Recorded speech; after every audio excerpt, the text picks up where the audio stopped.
10ನೇ ತರಗತಿಯ ವಿದ್ಯಾರ್ಥಿನಿ ಡಾಕ್ಟರ್ ಇಂಚರ್ರಿಂದ ಹಡಪದ್ ಅಪ್ಪಣ್ಣನವರ ಕುರಿತು ಅಪೂರ್ವ ವಿಚಾರ ಮಂಡನೆ. ಪಾಂಡೋಮಟ್ಟಿ ವಿರಕ್ತ ಮಠದಲ್ಲಿ ಮೆಚ್ಚುಗೆಗೆ ಪಾತ್ರವಾದ ಭಾಷಣ. ದಾವಣಗೆರೆ ಜಿಲ್ಲೆಯ ಚನ್ನಗಿರಿ ತಾಲೂಕಿನ ಪಾಂಡೋಮಟ್ಟಿ ಗ್ರಾಮದ ವಿರಕ್ತ ಮಠದಲ್ಲಿ ಶನಿವಾರ ಸಂಜೆ ನಡೆದ 885ನೇ ಮಾಸಿಕ ಶಿವಾನುಭವ ಹಾಗೂ ನಿಜಶರಣ ಹಡಪದ ಅಪ್ಪಣ್ಣನವರ ಸ್ಮರಣೋತ್ಸವ ಕಾರ್ಯಕ್ರಮದಲ್ಲಿ 10ನೇ ತರಗತಿ ವ್ಯಾಸಂಗ ಮಾಡುತ್ತಿರುವ ಪ್ರತಿಭಾವಂತ ವಿದ್ಯಾರ್ಥಿನಿ ಡಾಕ್ಟರ್ ಇಂಚರ್ ಅವರು ಹಡಪದ ಅಪ್ಪಣ್ಣವರ ಕುರಿತು ನೀಡಿದ ವಿಚಾರಪೂರ್ಣ ಉಪನ್ಯಾಸ ಕಾರ್ಯಕ್ರಮದ ಪ್ರಮುಖ ಆಕರ್ಷಣೆಯಾಗಿ ಎಲ್ಲರ ಮೆಚ್ಚುಗೆಗೆ ಪಾತ್ರವಾಯಿತು. ಕಿರಿಯ ವಯಸ್ಸಿನಲ್ಲಿ ಹಡಪದ ಅಪ್ಪಣ್ಣನವರ ಜೀವನ, ವಚನ ಸಾಹಿತ್ಯ, ಕಾಯಕ ತತ್ವ, ಇಷ್ಟಲಿಂಗ ಅನುಭವ ಮಂಟಪದಲ್ಲಿನ ಅವರ ಪಾತ್ರ, ಬಸವಣ್ಣನವರೊಂದಿಗೆ ಅವರ ನಿಕಟ ಒಡನಾಟ ಹಾಗೂ ಸಾಮಾಜಿಕ ಕ್ರಾಂತಿ, ಅವರ ಕೊಡುಗೆಗಳ ಕುರಿತು ಅಪಾರ ಅಧ್ಯಯನ ನಡೆಸಿರುವುದು ಅವರ ಭಾಷಣದಲ್ಲಿ ಸ್ಪಷ್ಟವಾಗಿ ಗೋಚರಿಸಿತು. ವಚನಗಳ ಸಾರ, ಸಮಾನತೆ, ಕಾಯಕ ದಾಸೋಹ, ಮಾನವೀಯ ಮೌಲ್ಯಗಳು ಹಾಗೂ ಬಸವ ತತ್ವಗಳು ಅತ್ಯಂತ ಪ್ರೌಢತೆ, ಸ್ಪಷ್ಟತೆ ಮತ್ತು ಆತ್ಮವಿಶ್ವಾಸದಿಂದ ಮಂಡಿಸಿದ ಅವರ ಮಾತುಗಳು ನೆರೆದಿದ್ದ ಭಕ್ತರನ್ನು ಮಂತ್ರಮುಗ್ಧರನ್ನಾಗಿಸಿದವು. ಹಡಪದ ಅಪ್ಪಣ್ಣನವರು ಕೇವಲ ವಚನಕಾರರಲ್ಲ, ಬಸವ ಕ್ರಾಂತಿಯ ಪ್ರಮುಖ ಚಿಂತಕರಾಗಿ ಸಮಾಜದಲ್ಲಿ ಸಮಾನತೆಯ ಸಂದೇಶವನ್ನು ಸಾರಿದ ಮಹಾನ್ ಶರಣರು ಎಂಬುದನ್ನು ಅವರು ಮನಮುಟ್ಟುವ ರೀತಿಯಲ್ಲಿ ವಿವರಿಸಿದರು. ಡಾಕ್ಟರ್ ಇಂಚರ್ ಅವರ ಭಾಷಣಕ್ಕೆ ಸಭಿಕರು ಪದೇ ಪದೇ ಚಪ್ಪಾಳೆ ತಟ್ಟಿ ಮೆಚ್ಚುಗೆ ವ್ಯಕ್ತಪಡಿಸಿದರು.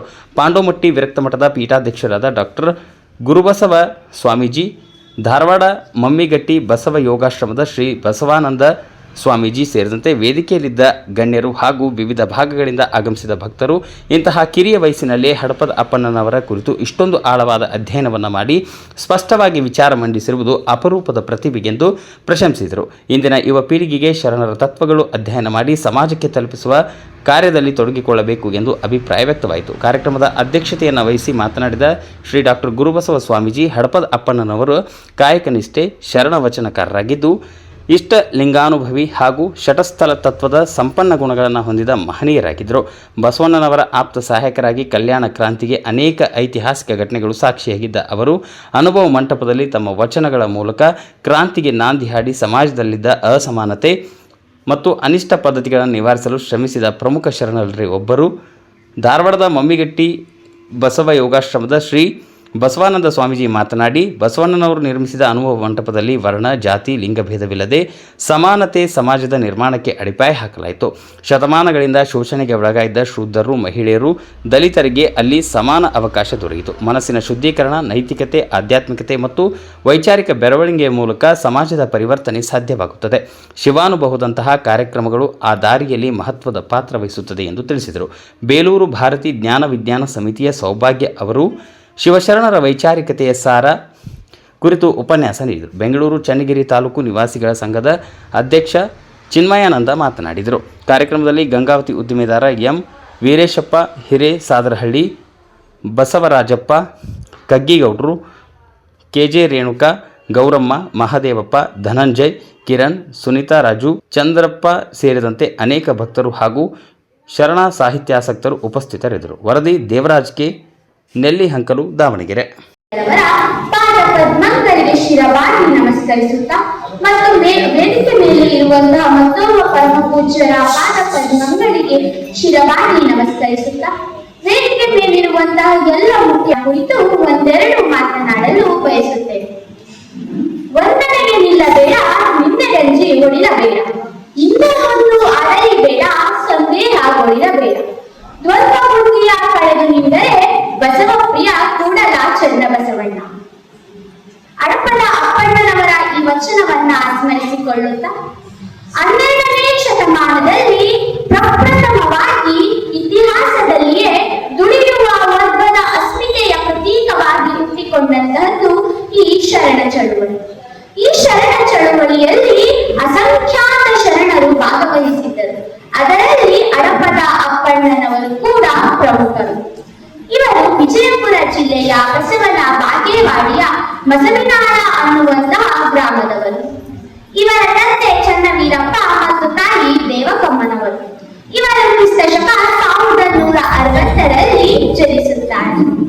ಇವರ ಕಾಯಕ ಹಡಪದ ಕಾಯಕ. ಈ ಹಡಪ ಅನ್ನುವಂತಹ ಪದಕ್ಕೆ ನಾನಾರ್ಥಗಳಿವೆ. ಎಲ್ಲ ಅಡಿಕೆಗಳನ್ನ ತುಂಬುವಂತ ಚೀಲ ಅಥವಾ ಕ್ಷೌರಿಕ ಅನ್ನುವಂತಹ ನಾನಾ ಅರ್ಥಗಳು ಈ ಹಡಪ ಅನ್ನುವಂತಹ ಪದಕ್ಕೆ ನಾವು ಹೇಳಬಹುದು. ಇವರು ಸುಮಾರು 225ಕ್ಕೂ ಹೆಚ್ಚು ವಚನಗಳನ್ನ ಬಸವಪ್ರಿಯ ಕೂಡಲ ಚನ್ನಬಸವಣ್ಣ ಅನ್ನುವಂತಹ ವಚನಾಂಕಿತದ ಸ್ವರದೊಂದಿಗೆ ರಚಿಸಿದ್ದಾರೆ. ಇವರ ಪತ್ನಿ ಹಡಪದ ಲಿಂಗಮ್ಮನವರು. ಇವರು ಕೂಡ ಸುಮಾರು 114ಕ್ಕೂ ಹೆಚ್ಚು ವಚನಗಳನ್ನ ಅಪ್ಪಣ್ಣ ಪ್ರಿಯ ಕೂಡಲ ಚನ್ನಬಸವಣ್ಣ ಅನ್ನುವಂತಹ ವಚನಾಂಕಿತರೊಂದಿಗೆ ರಚಿಸಿದ್ದಾರೆ.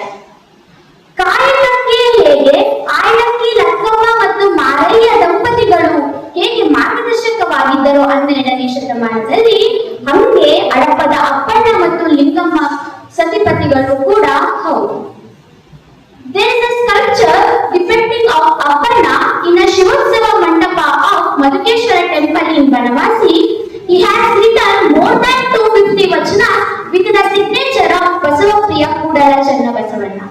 ಅಂದರೆ ಇವತ್ತಿನ ಬನವಾಸಿಯ ಮಧುಕೇಶ್ವರ ದೇವಾಲಯದಲ್ಲಿ ಇರುವಂತಹ ಶಿವೋತ್ಸವ ಮಂಟಪದಲ್ಲಿ ಇರುವಂತಹ ಗಬ್ಬರಿ ಕಲ್ಲಿನಲ್ಲಿ ಕೆತ್ತಲಾಗಿರುವಂತಹ ಶಿವಶರಣರ ಶಿಲ್ಪಿಗಳಲ್ಲಿ ಹಡಪದ ಅಪ್ಪಣ್ಣನವರ ಶಿಲ್ಪಿಯು ಕೂಡ ಇದೆ ಅನ್ನುವಂಥದ್ದು ಶ್ಲಾಘನೀಯ ವಿಷಯ.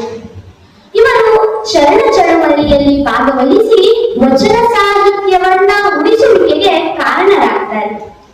ಹಡಪದ ಅಪ್ಪಣ್ಣನವರ ಒಂದೊಂದು ವಚನಗಳು ಕೂಡ ಅಷ್ಟು ಸುಲಭವಾಗಿ ನಮಗೆ ಅರ್ಥ ಆಗೋದಿಲ್ಲ. ಅವರು ನಡೆನುಡಿಯ ಸಾಮರಸ್ಯವನ್ನ ಕುರಿತು ತಮ್ಮ ಒಂದು ವಚನದಲ್ಲಿ ಹೇಳ್ತಾರೆ, ನುಡಿದರೆ ಗುರುವಾಗಿ ನುಡಿಯಬೇಕು, ನಡೆದರೆ ಪರವಾಗಿ ನಡೆಯಬೇಕು, ಕುಳಿತರೆ ಲಿಂಗವಾಗಿ ಕುಳಿತಿರಬೇಕು, ಇದ್ದರೆ ಜಂಗಮವಾಗಿ ಇರಬೇಕು. ಈ ನಾಲ್ಕು ಒಂದಿಗೆ ಯಾರಲ್ಲಿ ಇರುವುದಿಲ್ಲವೋ ಅಂತವರು ಎಷ್ಟು ದಿನ ಬದುಕಿದರೂ ಏನು ಫಲವಯ್ಯ ಬಸವಪ್ರಿಯ ಕೂಡಲ ಚನ್ನಬಸವಣ್ಣ ಅನ್ನುವಂತಹ ವಚನದ ಮೂಲಕ ನಡೆನುಡಿಯ ಸಾಮರಸ್ಯವನ್ನ ತಿಳಿಸ್ತಾರೆ. ಯಾರು ತಮ್ಮ ಮಾತಿನಲ್ಲಿ ಗುರುವಿನಂತ ಮಾರ್ಗದರ್ಶನವನ್ನ ನೀಡ್ತಾರೋ, ಯಾರು ಸನ್ಮಾರ್ಗದಲ್ಲಿ ನಡೆಯುತ್ತಾರೋ, ಯಾರು ಶಾಂತ ರೀತಿಯಾಗಿ ಇರುತ್ತಾರೋ, ಯಾರು ಜಂಗಮರಂತೆ ವರ್ತಿಸುತ್ತಾರೋ, ಈ ನಾಲ್ಕು ಗುಣ ಯಾರಲ್ಲಿ ಇರೋದಿಲ್ಲವೋ ಅವರು ಎಷ್ಟು ದಿನ ಬದುಕಿದರೂ ಕೂಡ ಏನು ಫಲ ಇಲ್ಲ ಅನ್ನೋದು ಈ ವಚನದ ಮೂಲಕ ನಮಗೆ ತಿಳಿಸ್ತಾರೆ ಹಡಪದ ಅಪ್ಪಣ್ಣನವರು. ನುಡಿದರಯ್ಯ ಆದರೆ ನಡೆಯಿಲ್ಲ, ನಡೆದರಯ್ಯ ಆದರೆ ನುಡಿಯಿಲ್ಲ. ಈ ನಡೆ ನುಡಿ ಏಕವಾಗಿ ತಾವು ಗುಣಸ್ವರೂಪವಾಗಿ ಅಂತವರ ಶರಣರ ಅಡಿಗರನಿಂದ ನಾನು ಬದುಕಿದೆನು ಬಸವಪ್ರಿಯ ಕೂಡಲ ಚನ್ನಬಸವಣ್ಣ ಅಂತ ಹೇಳ್ತಾರೆ. ಅಂದ್ರೆ ಇಂದು ನಡೆ ನುಡಿ ಬೇರೆ ಬೇರೆ ಆಗಿದೆ.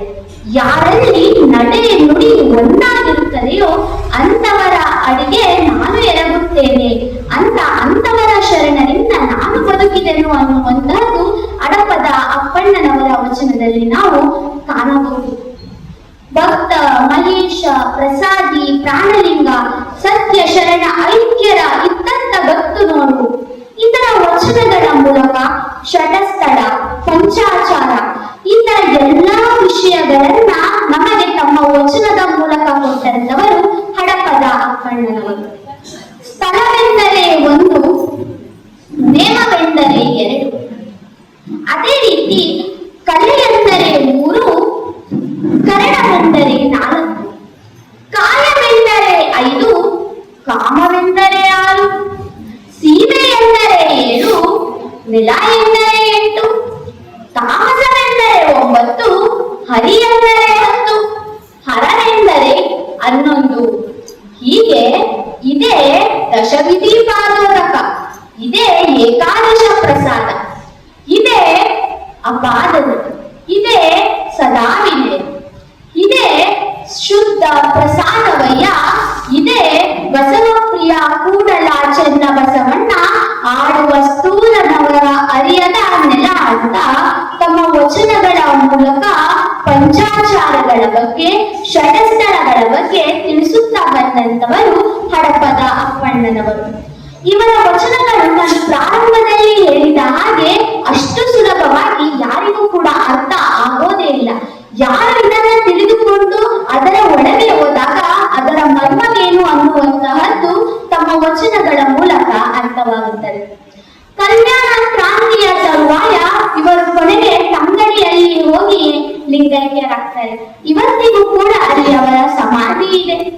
ಇವರ ವಚನಗಳನ್ನ ನಾವೇನಾದರೂ ಸ್ವಲ್ಪ ಮಟ್ಟಿಗೆ ಅರಿಯಲು ಪ್ರಯತ್ನಿಸಿದರೆ ಅವರ ವಚನಗಳಲ್ಲಿ ಇರುವಂತಹ ಲಿಂಗಾಚಾರ, ಸದಾಚಾರ, ಪಂಚಾಚಾರಗಳು, ಅಷ್ಟಾವರಣಗಳು, ಷಟಸ್ಥಳಗಳು ನಮಗೂ ಕೂಡ ಒಂದಿಷ್ಟು ಅರ್ಥವಾಗುತ್ತವೆ. ಅವರ ಜೀವನ ಮಾರ್ಗವನ್ನ ನಾವು ಕೂಡ ಮಾರ್ಗದರ್ಶನವಾಗಿ ಇಟ್ಟುಕೊಂಡು ಬದುಕೋಣ ಅಂತ ಹೇಳ್ತಾ, ನನಗೆ ಹಡಪದ ಅಪ್ಪಣ್ಣನವರನ್ನ ಕುರಿತು ಒಂದೆರಡು ಮಾತನಾಡಲು ಅವಕಾಶ ಕೊಟ್ಟಂತಹ ತಮಗೆಲ್ಲರಿಗೂ